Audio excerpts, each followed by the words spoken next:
What's up and welcome back. I'm John Stark from MacMovieGuy.com, your favorite blind film critic, and today I'm reacting to the BAFTAs. I should have done this yesterday, but I completely forgot to do it because BAFTAs were on Sunday, and I'm dropping this on Tuesday. There's been like a whole day, and it's not really a reaction to the results of the BAFTAs, and I failed.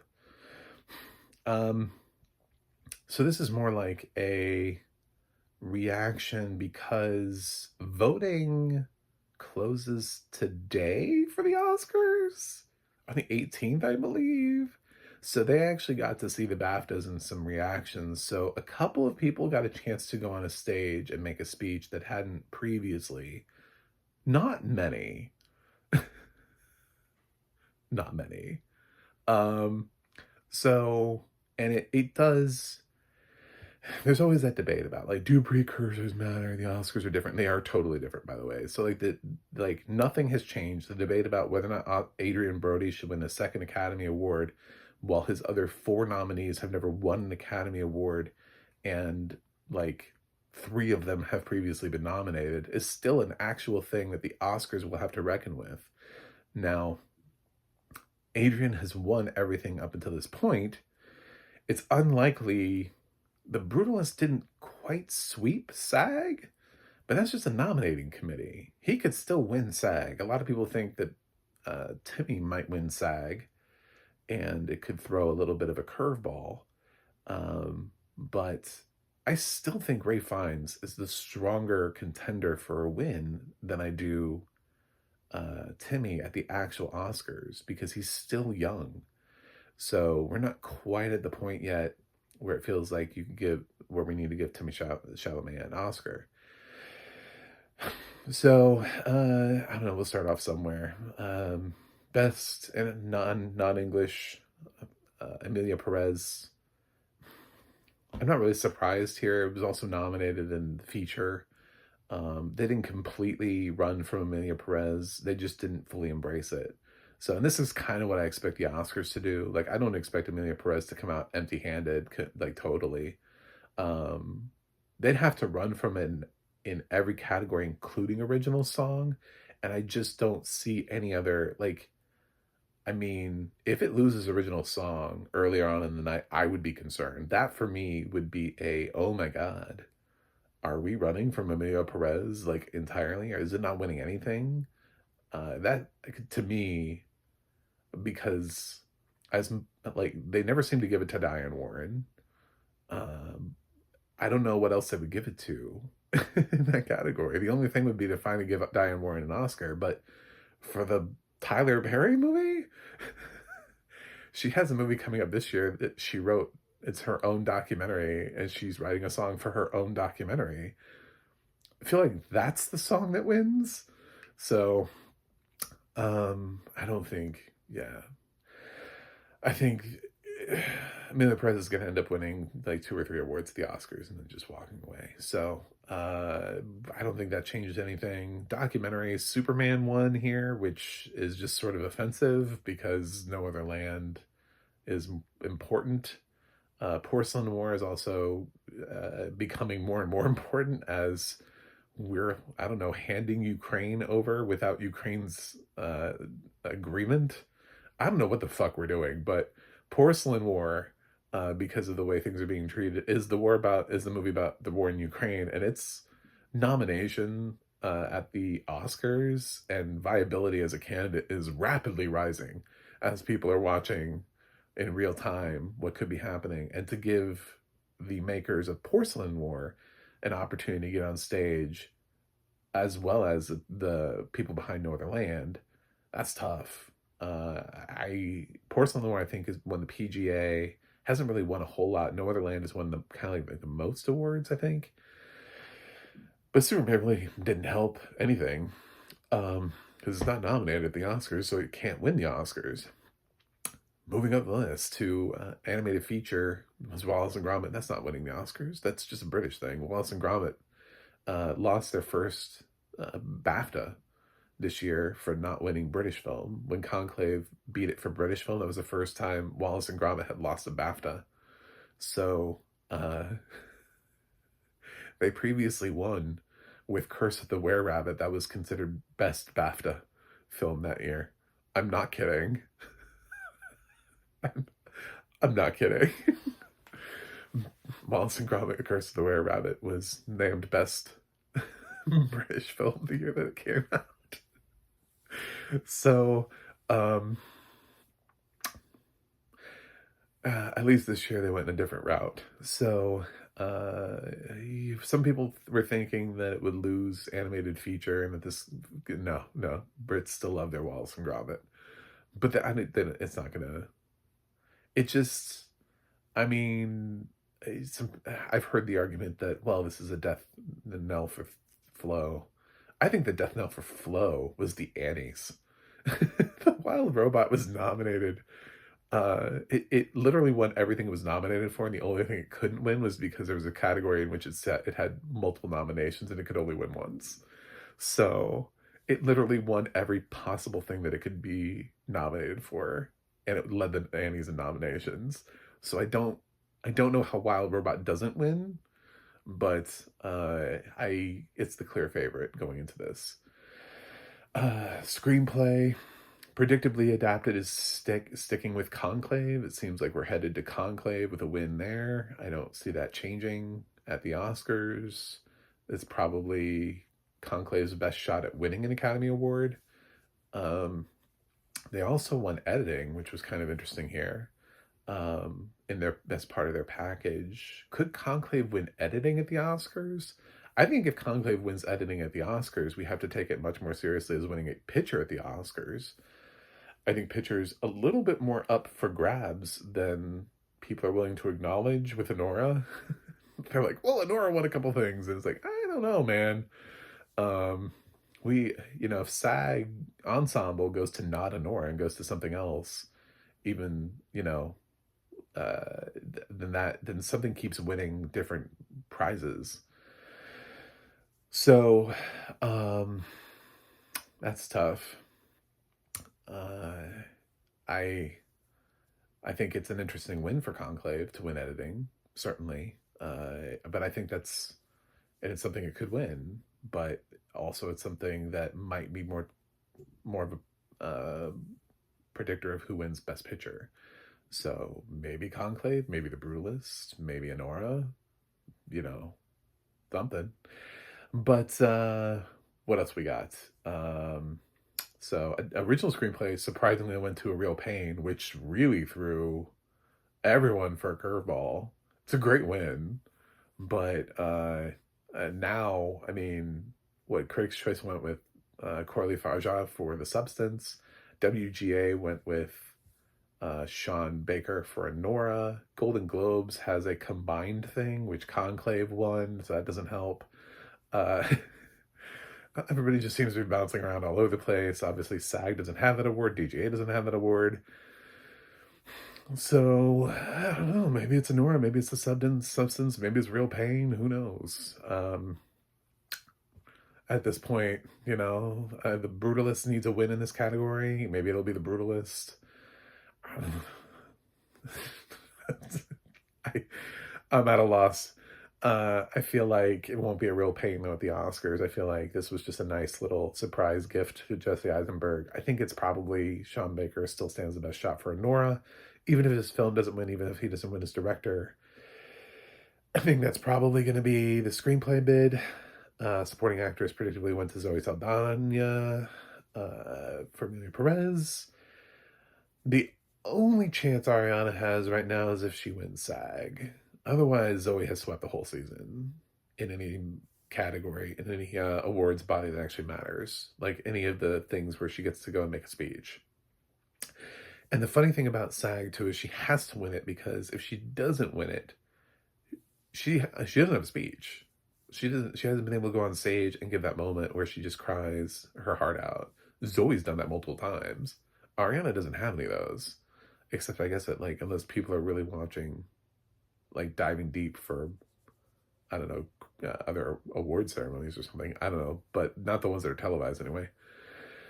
So, yeah, Zoe probably is steamrolling. I think Zoe and Kieran are both locks at this point. I don't think that's going to change. There's no one who's even putting up a fight to Kieran. I love watching people debate. I loved watching the on Perry Nemirov's channel For Your Consideration. They were like, "Is anybody a lock?" And they're like, "Kieran." And they're like, "I don't know. Could go to Edward Norton." It's like, bruh, dude, Kieran has won like everything, like in a walk. He just feel it's been so, and part of it is that he's technically a lead, so he has way more screen time than anybody else in that movie, than anybody else in his category, really. So yeah, he has the most time for you to enjoy him as an actor. He's well respected. He's hot off Succession, where he got tons of critical acclaim. While Edward Norton is on his fourth nomination, it's like that hasn't necessarily played out well for everybody else who's ever been on their umpteenth nomination before. Just ask Glenn Close. Just because you're on your however many nomination doesn't necessarily mean you will win. And Edward Norton's narrative doesn't seem like it's been perforating this entire season. Like, oh, 4 times feels like he's got to win this time. I don't think so, you know? So I think Kieran's like a slam dunk. He's, yeah. Um, like I mentioned, actor went to Adrian Brody, who he's got a great package all the way up now. I mean, he's won everywhere he needs to, and the only thing he stands a possibility of losing is Brutalist is SAG, because SAG didn't embrace the Brutalist. His co-stars aren't nominated. That doesn't mean that over the course since nominations, the nominating committee of about 2,500 people, and it translating into a voting body of 140,000 people, that the rest of the voting body won't feel very strongly about Adrian Brody. But he is, and he's really where you would vote for the Brutalist too. So if you really like that movie, he could still sweep. But I don't think it matters for him because he has already won. He's in a different conversation than Edward Norton is, because at least in supporting actor, no one has won that award before. But an actor, he already has an Oscar, and he's up against 4 people who don't have one. So, do you give him a second, or is there enough love and support for somebody like Ray Fiennes at the actual Oscars to turn him into an Oscar nominee, from an Oscar nominee into a winner? That is still yet to be seen. So I would not consider Adrian Brody a lock, but he's looking strong. Mikey Madison won the BAFTA, and I thought Demi was going to lose something along the way because it's not the kind of performance that feels like it's a lock. And I mentioned that I felt like she was going to lose the BAFTA, just like I mentioned I felt like Adrian was going to lose SAG. So those were sort of my predictions. Was that I thought Adrian was going to lose one along the way, and that Demi was going to lose one along the way. I think they're still both going to win. But this does definitely help Mikey because she got to have a speech. So she's looking better for the win than she was previously. And if the passion really is there for Nora for Best Picture, then there would be more passion for her, an actress, I think. It looks weird. But then again, there was a lot of passion for Barbie, and we didn't even nominate Margot Robbie. So, neither here nor there. But I would still lean on Demi. I think Demi has given a lot of great speeches, and she's got the legacy thing. Women are much more prone with actresses to give it to an ingenue than we are with an actor. So we have a lot of young actresses who end up winning this category early in their careers. Emma Stone, Jennifer Lawrence, recent examples. Well, fairly recent. I guess Jennifer Lawrence actually won hers a while ago, but it's weird to think that Jennifer Lawrence is now like older, but yeah, this category is not afraid to award it to the young, even Gwyneth Paltrow. There are so many examples where it's like, we're giving it to the bright, young, promising female of tomorrow, But they also give it to people, Michelle Yeoh, who's up there in age. So, it doesn't necessarily mean Demi's out. So it doesn't really mean anything for this category. I think Demi still means she is who she is. She knows who she knows. People have worked with her before. I think her speech is impactful. I think the movie means something to people, and I think they might make Mikey wait. So, uh, director went to Brady Corbet.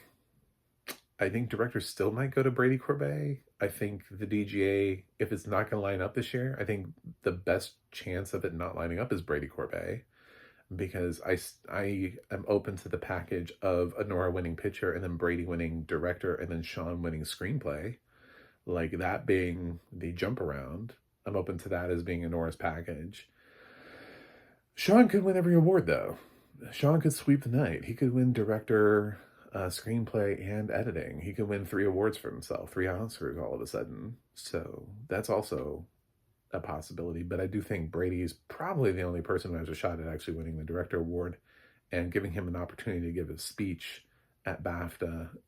He's a lovely person who seems to really understand cinema. And I think that was the right call.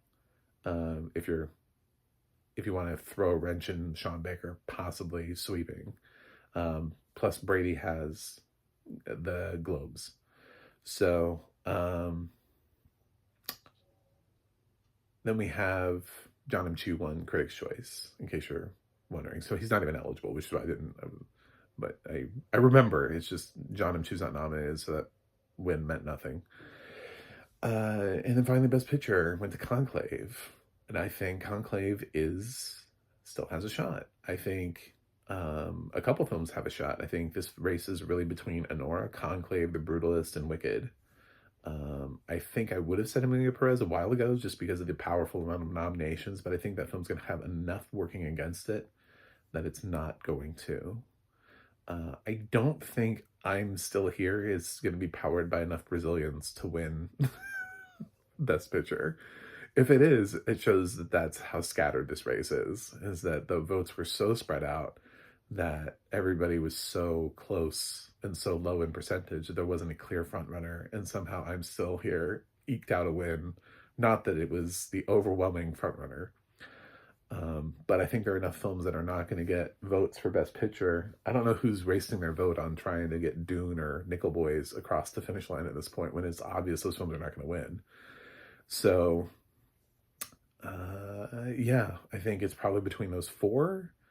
Wicked seems like the popular choice. Conclave seems like a safe popular choice, like a movie that did well, it's well liked, and now BAFTA's anointed it. Could be. Brutalist seems like the hard choice. It's a 3.5-hour movie. Last year's winner was long as well, so I don't know that necessarily we're going to go for 2 long movies back to back. Honora,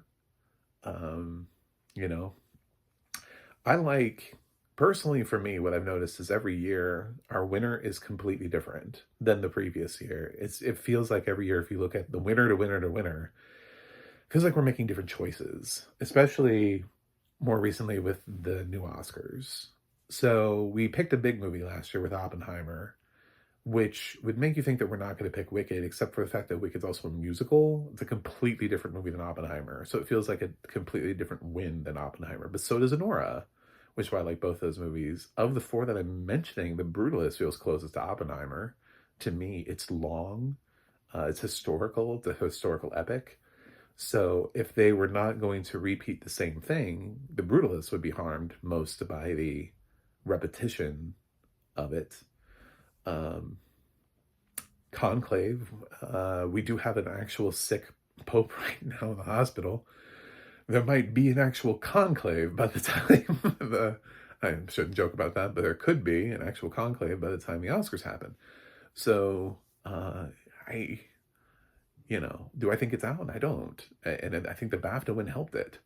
So I would probably put Honora in first, just because those PGA, DGA statistics are really hard to beat.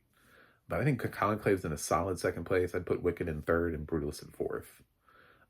That's where I think the race is right now. But I don't think Honora's like running away with this. Some other people are just like, it's Honora, game over, shot clock. But nah. Anyway, thanks for watching. Thanks for subscribing, and I'll see you guys on the other side.